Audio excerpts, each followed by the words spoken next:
Du nouveau à Brazzaville, le salon de beauté Kams Beauty propose et dispose pour toutes les femmes du Congo-Brazzaville ainsi que de la République démocratique du Congo.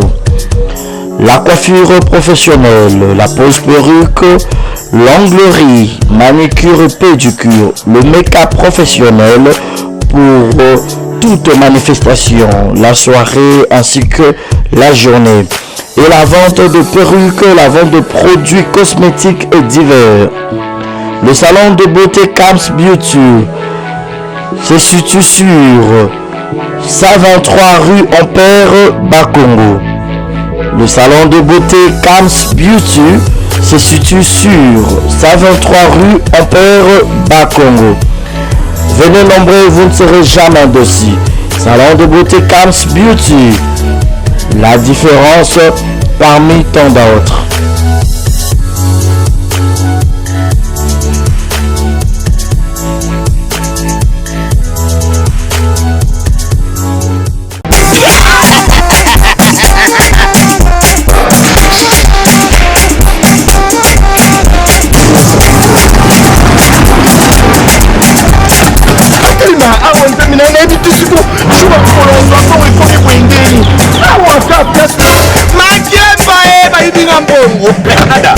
Qu'est-ce qui se passe?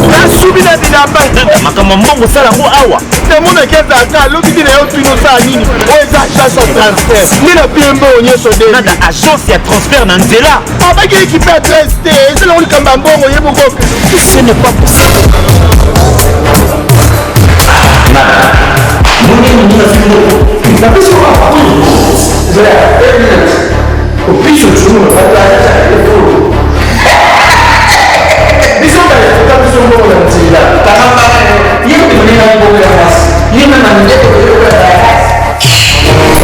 Katanga pe ya bipai na bipai ya sika eye lelo ndenge tozala baboye agence na bino ya sur FBT ekomi na adresse ya sur chef Katanga numéro 5 entre Jamena na Kambo ya conseil eza gratuit omoni makambo batanzela botikela bato nzela me makambo transfert ya mbongo totikela ngo FBT misala nde kazinjo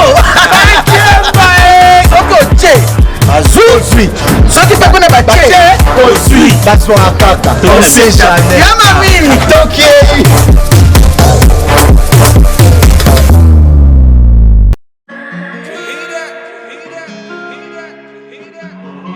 Désormais en Ngaliema, la modernité a un nom.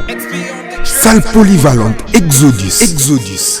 Ngaliema a désormais une référence, une identité. Vous désirez passer vos séjours inoubliables dans un cadre luxueux où l'on vous traite comme un roi? Une seule adresse. Salle polyvalente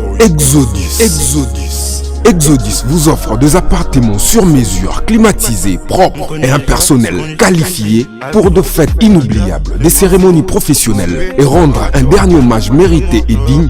Exodus met à votre disposition deux grandes salles respectueuses. Dans la poteau, dans la perruque à Kitoko, la Belgique, la Paris, partout aux alliés, Vanessa Airwig, trocha numéro na na scène na olo babonde de olo ça ma perruque wala bomona ba sorte nyonso ba perruque à Kitoko ba coupe ya milai Vanessa Airwig azawana na prix moko abordable oso ma perruque na yo rocha robima chic robima ngebu. Bonsoir, bonjour, Bissekanos de Bozali, c'est moi, Brown Cosmétique. J'ai eu beaucoup de messages, Bazutunanga, au sol la canine, pour atteindre la uniforme.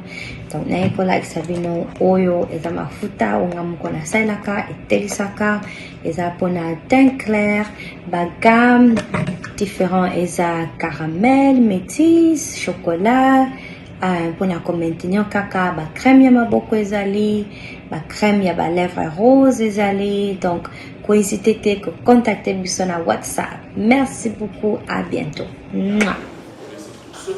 Mayonnaise organise un événement le 21 juillet au cercle Oligny était pour faire comprendre là-bas que cet événement va être lieu également de trouver la paix durable que nous cherchons dans notre pays, la République démocratique, surtout à l'Est. Et en parlant de cette paix, donc, ce qui veut dire, il dédie également cet événement à la dénomination externe, donc à la puissance côté qui vient des autres conditions de forme. Et surtout que cet artiste musicien, je sais que vous allez poser beaucoup de questions.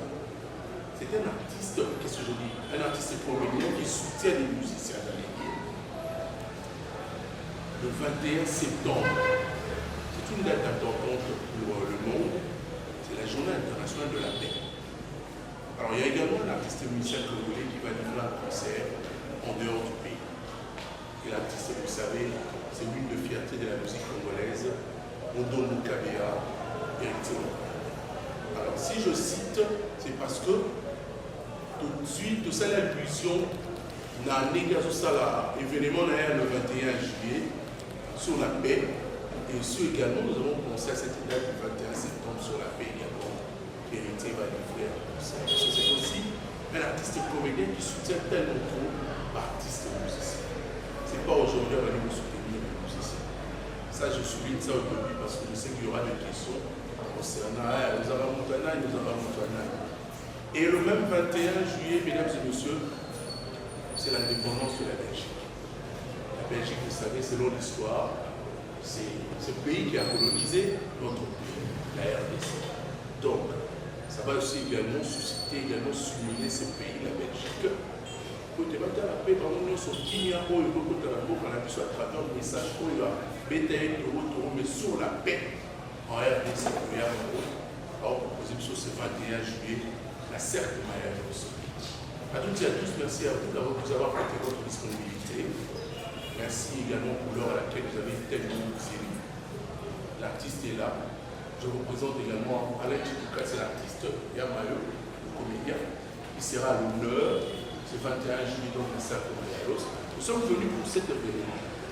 S'il y aura d'autres questions, vous allez poser, on essaiera quand même de répondre à d'autres questions. Mais pour l'instant, on a un focus sur cet événement. Parce que c'est pas. Mais ça n'a pas été ma comédie, ça va avoir le moins il a pensé à vous inviter la presse. Merci à vous d'être là. Également, nous ajoutons le logo comme Balaya Malo. C'est une dame que vous connaissez dans la presse congolaise, ici au Aston. C'est avec elle que je voulais également marier notre chaîne TGA cet après-midi pour édulcorer à l'événement. Ça fera du mal à personne. Elle est là également pour nous accompagner à travers cet événement BTI qui sera ce 21 juillet. Donc, Vous êtes là après avoir tout au monde la terre, tout le monde est déjà mis, Toyo Kaya Mayo, et puis on aura le temps quand même de poser ma question, parce que tous ont la réponse à ça. D'abord, j'attends la parole de ici parce que moi, je ne vois pas la conférence sur le Yamayo organisée.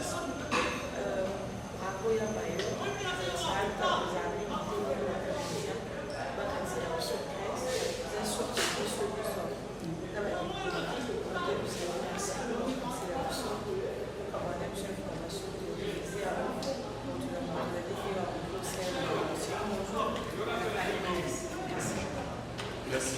Encore une fois, officier, parce que vous avez là, Yamayo, on va dire l'État, pour vous mélanger, pour vous dire que je suis journaliste, on va vous dire déjà, mais nous voilà, au Goyeb Samso, au titre de la question. Maman, merci pour la presse.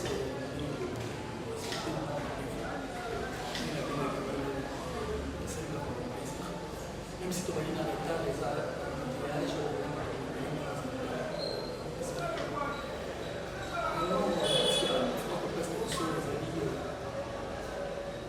spectacle fait dans le cercle de Mendos, à partir de 10 heures, il y a une organisation ça qui dans ce spectacle on a vraiment nos frères qui sont à l'est. Il y en a qui dans cet événement il y en a qui s'activent plein de choses.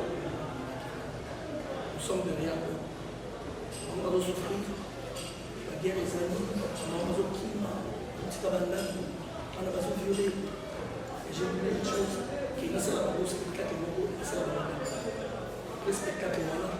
Bon, le côté de spectacle, mais ça va être un amour de nous, la matière, et tout le monde va rester dessous. Et ça va vraiment.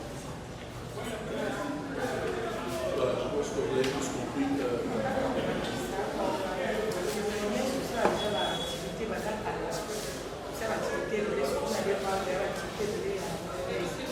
Mais pourquoi si on est fallait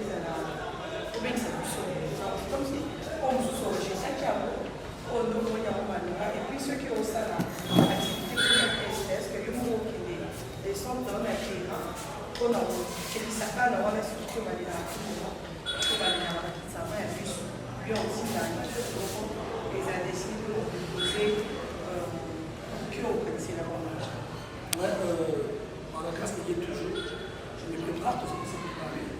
Là, c'est les amants qui vont me dire que va tout le monde est sur le coup. Il y a quelques bateaux de la presse. Gros qui est le monde qui va pas assister à la discussion dans la place. Voilà, je voudrais passer aux autres questions-réponses également, puisque Sio a déjà lancé par le voilà, mais justement pour rappeler, éclaircir également.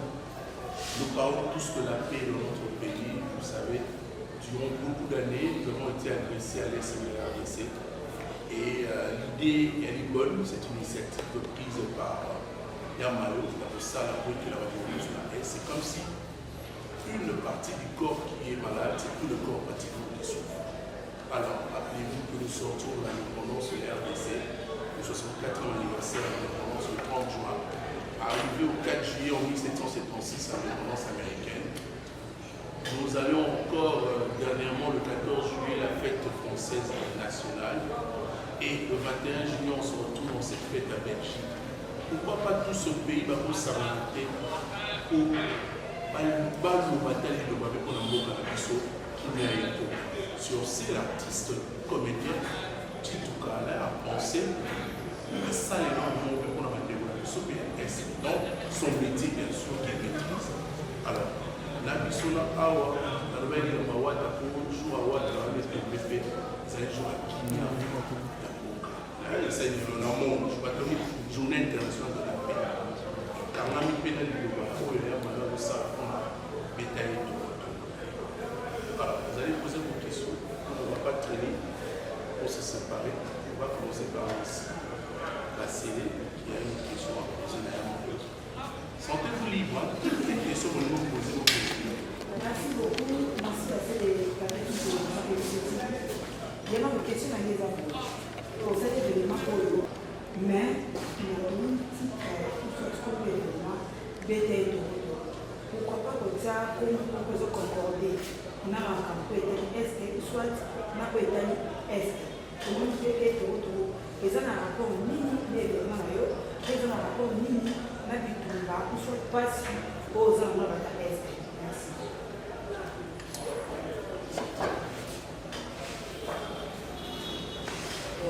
Merci beaucoup, Nancy. Avant peut-être qu'est-ce que vous avez là, la chaîne de solution.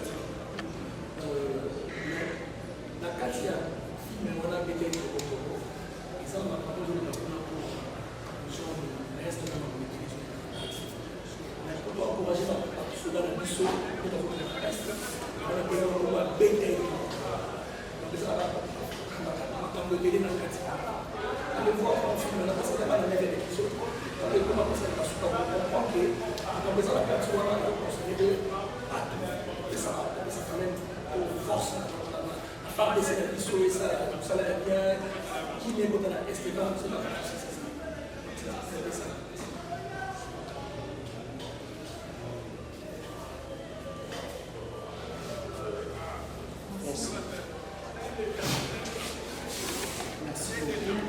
Bonjour à toutes et à tous.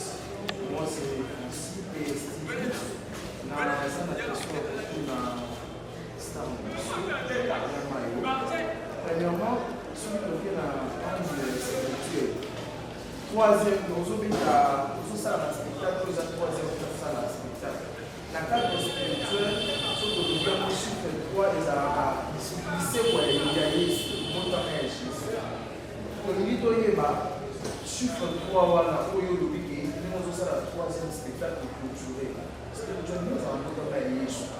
Il y a aussi un chiffre 3 pour nous dire, ça dans le spectacle culturel. Pour nous culturel, la troisième, bénéfice à port dans nos amis. On doit continuer la troisième.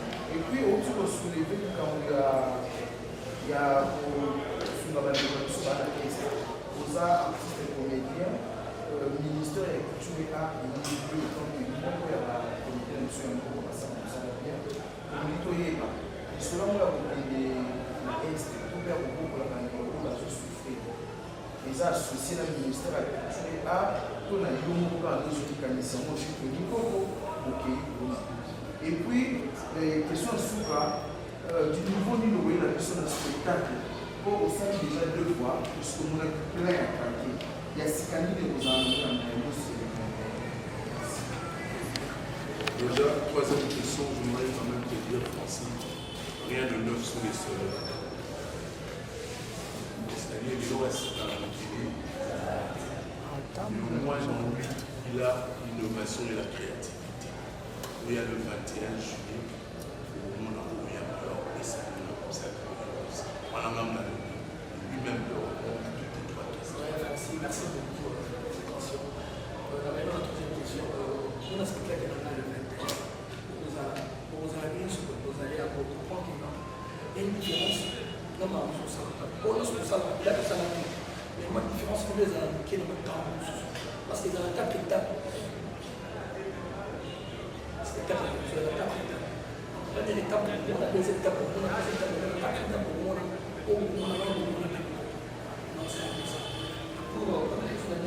Trois spectacle. c'est soit on dit que les gens vont les chiffres. La troisième, c'est pas que dans ça, on a pôle. Mais alors, c'est déjà 2 fois. Troisième, c'est la chiffre 3. Les gens apprennent maintenant. Les spirituels, les gens apprennent maintenant. Donc, tellement que j'ai beaucoup raisonné, en me mêler, et ça, la maman, donc, ça va, maman, maman, beaucoup de scènes.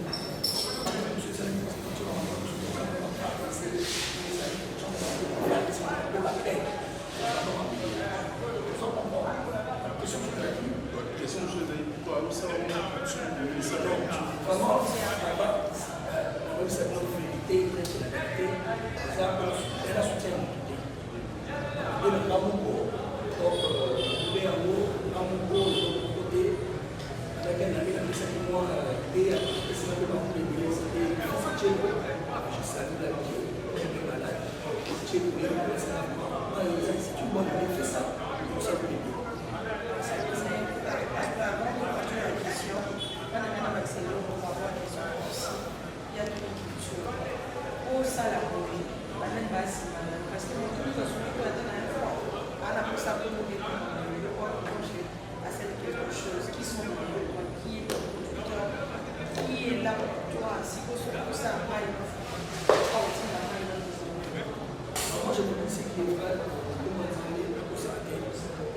derrière lui. Parce que il a le ministère de la Culture, il a un homme qui est un présent de la physique. Alors là, je voulais ajouter également Francis toute une interpellation où il y a tout ça là, notre ministre de la Culture, Yolande René Bédé, qui a peine de commencer. Alors là, il faut mettre tout ça là. Pourquoi tu as un peu sur les affaires de l'État pour aller écouter si il y a un ministère de l'Humanité. Le départ de cet événement, l'artiste n'avait pas cette idée au fait. Il parlait comme ça. Malheureusement, quand on n'a pas tout, avant il n'a pas tout, on va réfléchir comme que et au moment peut-être qu'il va venir nous soutenir par c'est peut-être est les alantes, mais quand ça nous y a, ça on va nous discuter dimanche et ça. Mais l'idée où il y a c'est une idée à soutenir. Par exemple, on a beau cas, celui qui a essayé de nous bâtir une nouvelle prochaine, et son troisième événement, il veut faire plein comme d'habitude à sa carrière et il invite les femmes à venir gratuitement nager, danser avec lui, l'événement. Mais au moins cet événement pourra créer en termes d'activité génératrice de recettes pour terminer sur l'événement qui est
vous sentez en lui déjà, il y a un sourire, il y a la comédie pratiquement.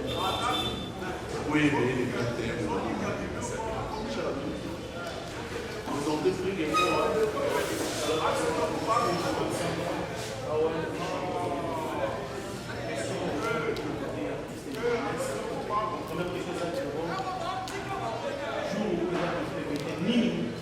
Parce que tout le monde dit que c'était ça vraiment ça.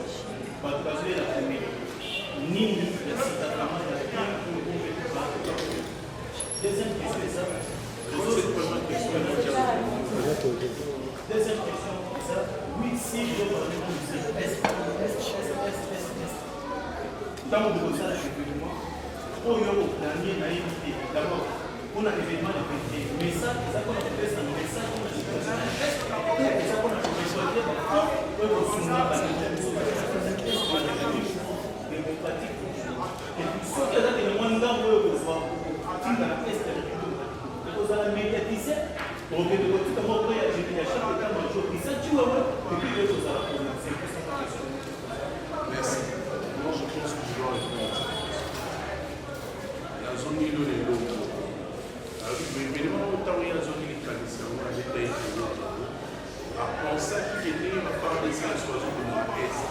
Parce qu'il y a une idée pénale qui a tiré en pénal dans l'Est. Il y a tiré en pénal dans l'Union Sobaya, pas de février, il y a une pièce dans la mission TV. Si vous voyez, vous ne savez pas si je vous sois à la suite.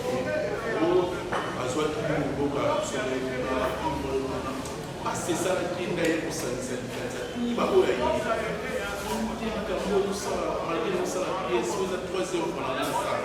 Est-ce que le repas social monté dans ma proposition à la SCP de salaire le peu qui aura, mon cher ami, à table avec des tisans montés, lui doit acheter selon l'eau quoi qu'il vous soit.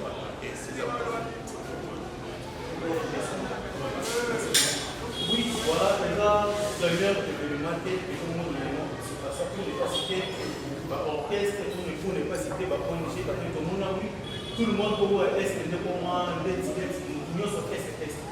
Moyen mine, parce qu'il y a pas de médias, pour exemple, moyen des temps où les gestes scientifiques, pour les plus facile, pour le canal de l'organisation, oui, la conférence, oui, l'orchestre. Mais qu'est-ce qu'il prouve?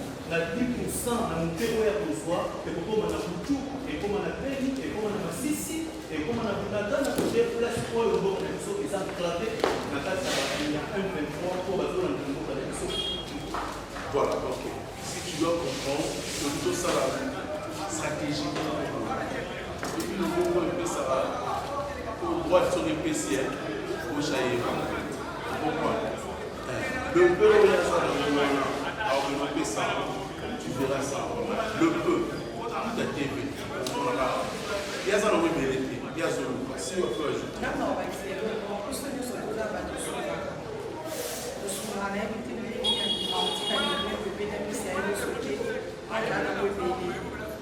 le pôle a pris ce projet par rapport à la mission et au thème en de son voie de ça, on s'est passé, Anthony, la remontée, à mon niveau aussi, à mon ici, à mon nom, à mon niveau, on sort pour la vie. Aïe, la porte, on ne peut ça 200 billets avion, il y a un est, il y a on sait la soutien, c'est qui on se met tout à table. Mais tu vas tout à table, et puis on a bien matin aussi. On laisse aussi, Tony a solo mal. Comme tout au plus, ça va dans l'est. Donc, projet est allé, mais quand on a posé à peine que vous soyez à l'est.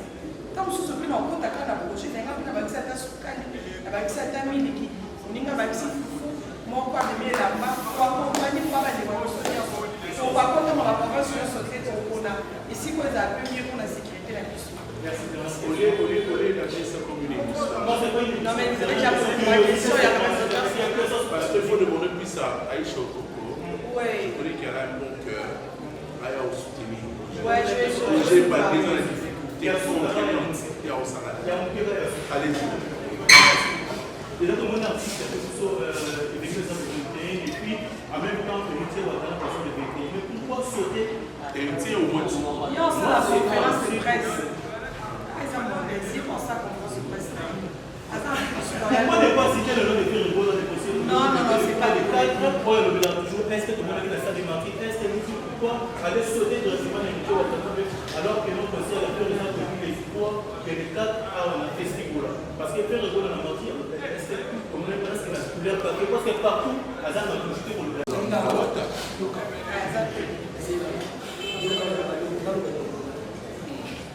Les artistes, vraiment, je t'ai dit aujourd'hui, on a soutenu l'artiste, même si on n'est pas dit. Les métiers, les artistes, ils nous mettent en maison. Ils sont nés, ils sont travaillés, et donc, ils attendent. Vraiment, on a la vérité, ça se fait. Dans la soutenu l'artiste, tout le monde. Ça, on est venu à la soutenu. On est dans la vérité. Ça va pas. Pour ceux qui n'ont pas de problème de délai, on a bien fait de la vie, des mamans. Arnangaï, il soutient. Il y a d'autres artistes qui ne peuvent pas soutenir dans la vie. On a fait le droit pour la vie. C'est l'école à payer.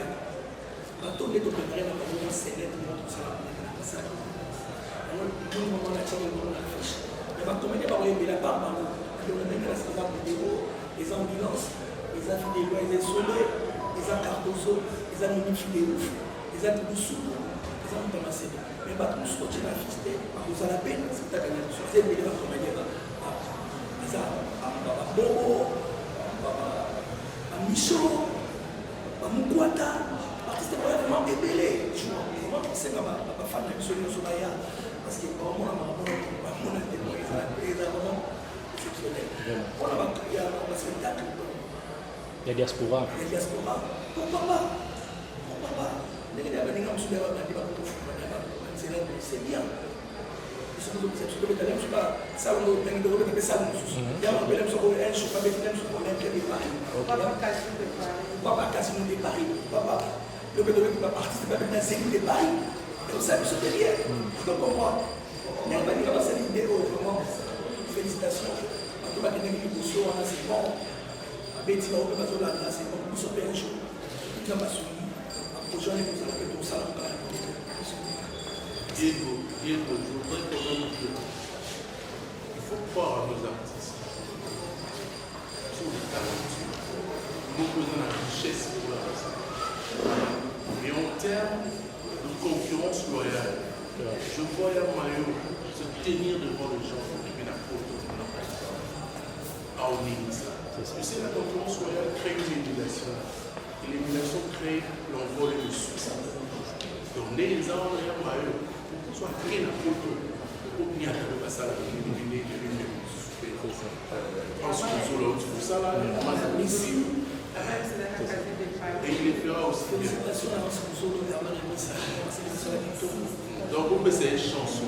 Mais d'abord, venons le 21 juillet ce dimanche pour vivre l'événement.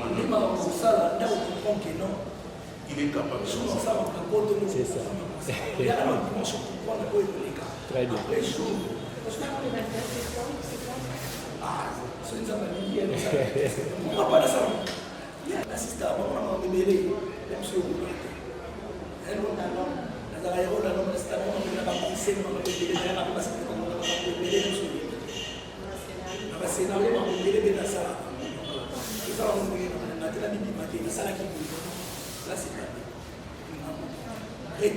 Retard les années. Il y a mal qui n'a pas retardé parce que ce qu'on a dit parmi les 5 groupes RDC et Talama, on a 100 ce qu'on a dit. Nazar parmi les 5 groupes. Mais ma film est Talama, c'est vraiment un acteur qui est un peu à Kinshasa, sans tout le monde qui on va commencer à savoir aider. Mais là, ça va succès dans notre vie. Je n'ai pas tant de temps à des années. Ça va aider. Alors, on va faire un spectacle. On va faire un spectacle. Et bientôt, on va couper sur la route. On retard les années. On va faire c'est bien.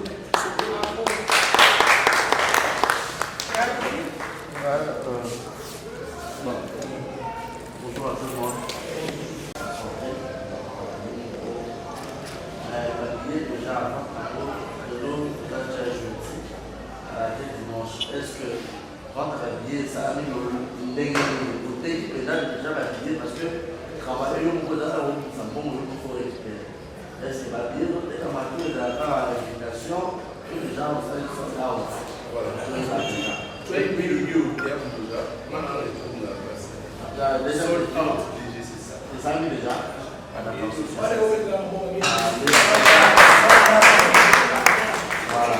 Et puis, pourquoi pousser les arts gratuits pour les filles? Sur une bagation, on a besoin de passer pour l'avoir organisé. Non, mais c'est mentionné ici une gratuite pour les filles. On a organisé la fille, mais elle doit se faire.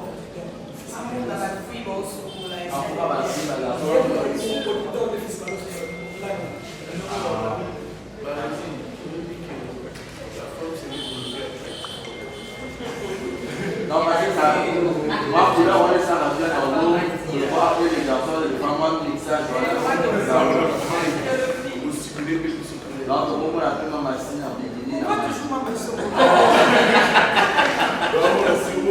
Là, bon, pipi à Carlo. Moi, je pense que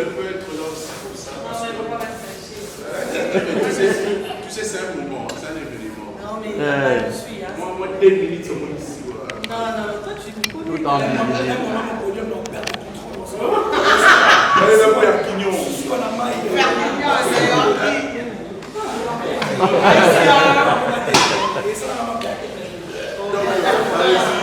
Sold out on nos lobbies, c'est ça. Ah d'accord, c'est bien, félicitations.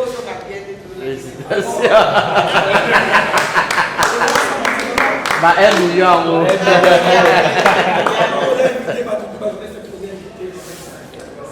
Merci beaucoup pour l'invitation. Les filles, les garçons. Non, dans un match.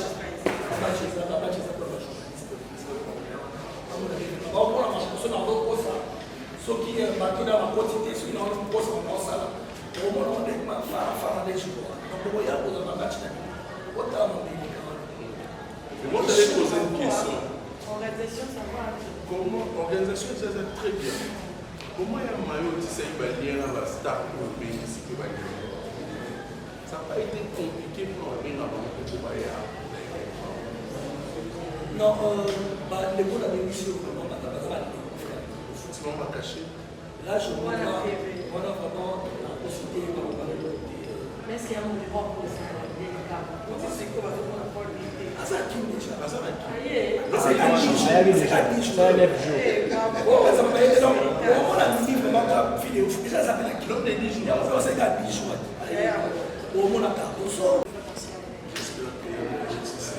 C'est ma prière. Toi aussi, Bon, il y a Mayo, il le voit nous. Ouais, vraiment, je remercie tout le monde. La communication est là, ça va faire l'oppression. La question de la guerre, nous, la réponse est qui répond très bien. On va lancer la solution. Donc, dans le 21 juillet au dimanche déjà, à partir de 10h. Vous avez déjà le 21 septembre. Dans la salle de donc, oui, mais les pédales, même souci. Oui, le 21 septembre. On va habiller les 21 septembre parce qu'il y aura des choses. Les 21 septembre, parce que c'est des mêlés. Vraiment, on va habiller pour l'inviter Ouattara, mais le 21 septembre, ça va chauffer à la scène municipale. Donc, parce que dans la première partie, vous allez pas tomber mêlé. J'ai confiance dans l'invité Ouattara, vraiment, et ça va plaisir. Ça m'a souvent. Donc, le 21 septembre, nous sommes à la scène municipale avec les petits Ouattara. Les vidéos de la guitare, je connais d'abord les métiers, nous sommes sur la pierre, on va dire mon nom. Le 21 juillet, météo, Moya, il est au Sénat. Bon, on va se faire, c'est pas l'envoyer ma vie. On va l'envoyer. Un moment où on va payer des chambres.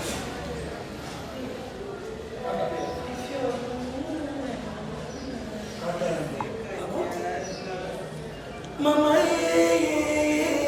si wa moye majiwa. Ah, merci, ça, le 21. Le 21, Tony a collé, parce que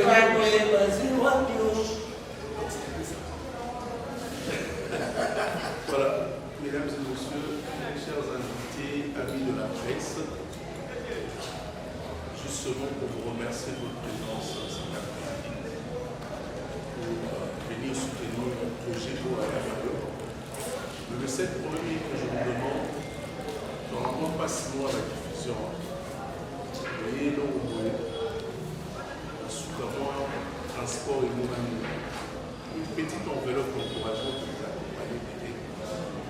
Mais, elle a un salaire au cello. Je parle en général. Si vous pouvez, j'insiste sur la diffusion, une large diffusion pour tout ce manuel, sauf que le 21 juillet, à Tobaya et les monnaies, tout le monde. Donc, c'est. Pour aider nous, soit ça la renforce au président. Mais lui, il a trouvé une idée, il a envoyé ça au hôpital au Guadeloupe pour un événement. Une santé, cette date, c'est le 21 juillet, à Cercle Mayalos, dimanche d'ailleurs, c'est une journée dominicale où après les problèmes de mêlés, nous parlons qui même les aura absolument développés. Ma place à soi habituelle, il y a 6 ou 2 places de mon arrêt. Mais puisque aujourd'hui, qu'est-ce que vous voyez à Mayo? S'il vous plaît, chers amis de la presse, tout diffuser le propos et débat. Pas évacuer un projet, mais plutôt au niveau de la zone de souci. La stress, dimanche le 21 juillet, la cercle de la noce avec Yamayo, la pièce que vous connaissez tous avec plaisir. D'ici là, encore une fois, merci à vous de avoir prêté votre disponibilité.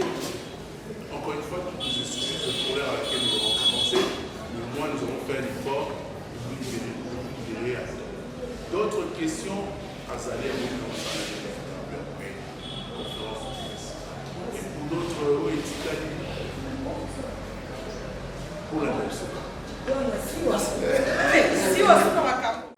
Du nouveau à Brazzaville, le salon de beauté Kams Beauty propose et dispose pour toutes les femmes du Congo-Brazzaville ainsi que de la République démocratique du Congo.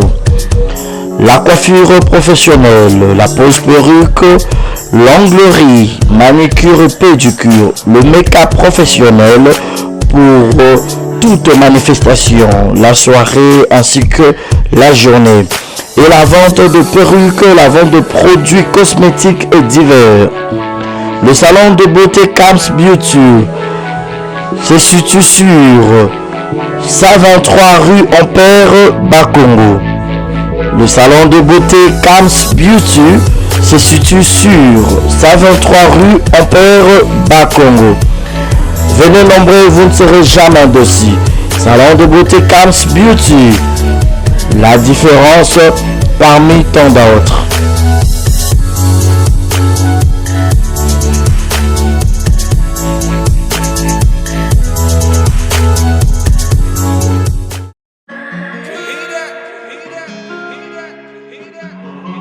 Désormais en Ngaliema, la modernité a un nom. Salle polyvalente Exodus. Ngaliema a désormais une référence, une identité. Vous désirez passer vos séjours inoubliables dans un cadre luxueux où l'on vous traite comme un roi? Une seule adresse. Salle polyvalente Exodus. Exodus vous offre des appartements sur mesure, climatisés, propres et un personnel qualifié pour de fêtes inoubliables, des cérémonies professionnelles et rendre un dernier hommage mérité et digne. Exodus met à votre disposition deux grandes salles respectives.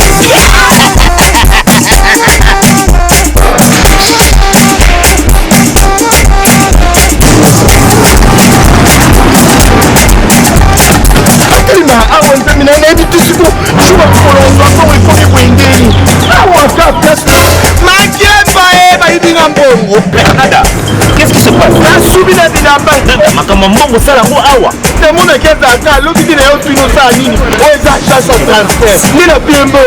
Nada agence ya transfert na nzela. Ce n'est pas possible.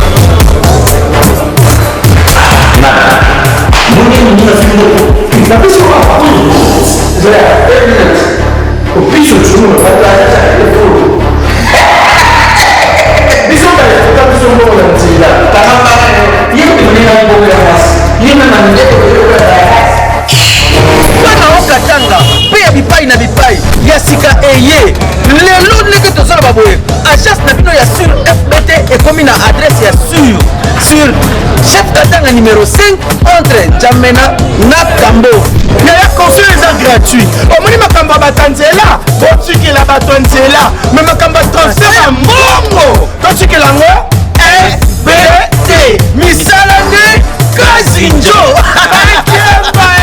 okoche azuzwi soki pe kuna bache ozwi bazwa kaka on sait jamais yama mimi toki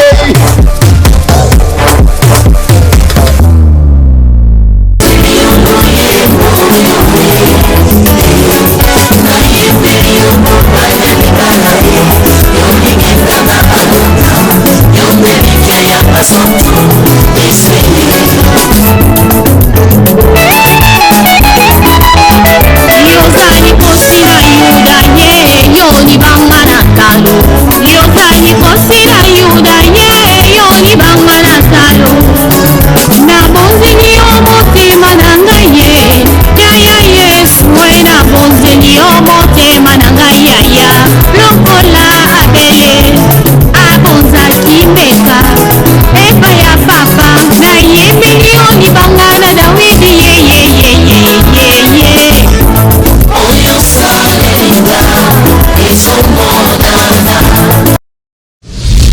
TV Kitoko, rien à dire. Et abonnez-vous massivement sur Exemple TV. Batou Bolinga Nada, encore comme il y a 100 périques, il faut vous s'abonner. Vous s'abonner à Exemple TV. C'est Exemple TV. Vous vous s'abonner à la chaîne YouTube. Exemple TV Kitoko, rien à dire. Il y a un exemple à suivre, cette fois-ci Exemple TV. Si on a un exemplaire en d'autres, on va s'abonner. Exemple télévision, c'est vraiment un exemple à suivre. Il n'y a pas de polémique, il n'y a pas de conneries, il n'y a pas de... C'est vraiment... Il y a dans la lignée, il y a dans la nzela.